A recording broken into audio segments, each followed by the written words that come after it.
upang mapaglabanan natin, upang mapagtagumpayan natin ang pride sa ating buhay. Upang matalo natin ang ating sarili na gustong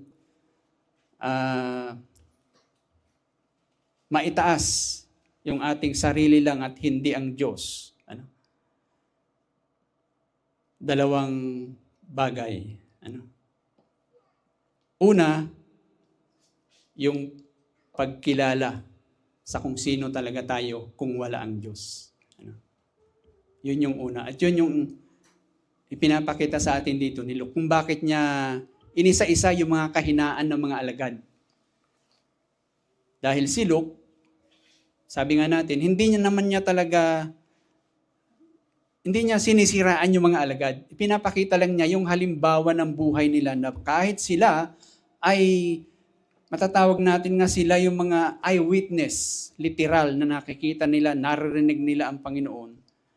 Pero nagkaproblema sila sa kanilang pananampalataya, sa kanilang pamumuhay, at maging sa kanilang pangunawa kung ano talaga ang layunin o ang ministeryo ng Panginoon kung bakit siya nagkatawang tao.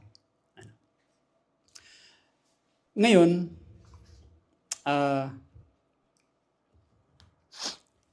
saan ba natin matatagpuan ang solusyon para mapaglabanan natin ang pride?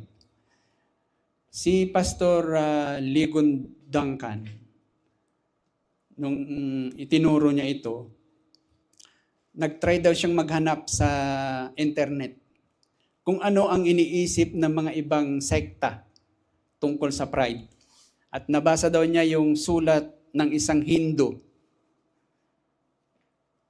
Yung Hindu, sabi inisa-isa daw niya sa kanyang isinulat na talagang ang pride ay problema.